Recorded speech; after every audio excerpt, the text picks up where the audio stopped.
Send the Predator. Coordinates are set. Several minutes later, 4 Arab-dressed men came out of a building and got into the car. They drove leisurely out of town, heading for the mountains. They didn't see the small pilotless plane approaching, nor were they aware they were being watched on a monitor. The plane released a guided missile, and in seconds the car and its occupants were scattered over the landscape. Lane Palmer and Tom Redhorse were miles from the explosion, heading for a CIA landing strip in the desert. It wasn't much of a strip.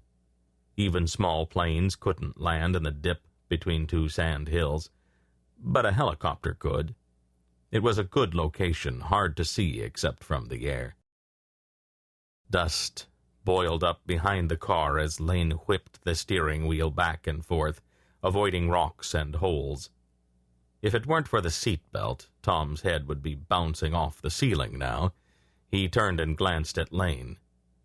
"There a reason you're driving so damn fast? We're not being followed." Lane grinned, but kept his hands tightly on the wheel. "I thought you Nez Perce Indians liked fast cars." "Yeah, we do, when we're in control. I'm cramped in here as it is." Lane gave Tom a quick look, still grinning.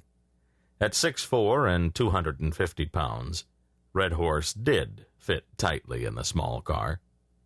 "Another half hour," Lane said with a bit of sympathy. "I can hardly wait. Lane, did you leave your Hawk guard?"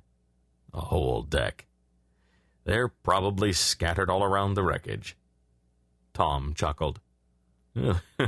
"That should give those Islamic terrorists something to think about.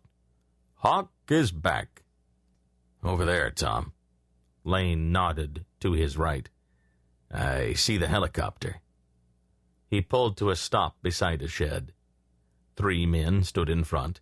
CIA agent Mike Cooper held out his hand as Lane approached. "Good job, fellas. The Predator released the missile right on target. We watched it on the monitor." "Did you get the bird back safely?" "It's all packed and on the chopper with the electronics."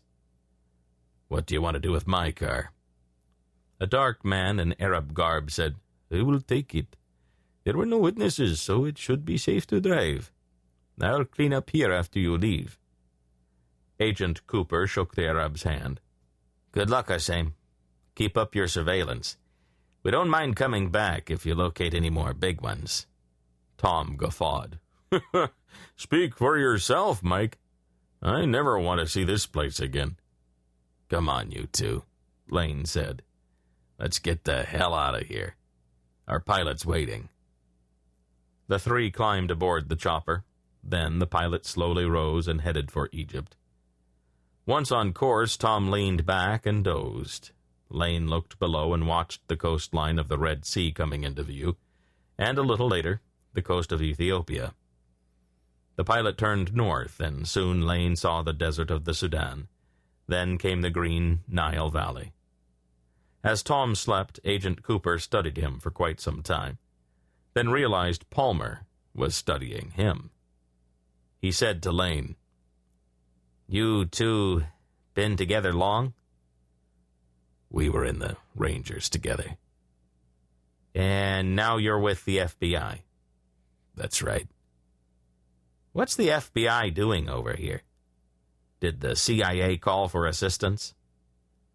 Lane gave Cooper a cold stare that made the agent wish he had not asked. "Weren't you briefed at the embassy?" Lane questioned. "Only that 2 men from the FBI were coming on special assignment. I was told to follow your orders." "And you did, Agent Cooper. When I called and gave you the coordinates, you sent that little fella out on a perfect course. Released the missile when it was in range of its target. I was worried you wouldn't be able to get it to return, but I see you had no problem." "Can you tell me where you're going next, or is that confidential?" "I can tell you. As soon as I report to your station chief, Tom and I will catch a commercial flight back to Washington. After that..."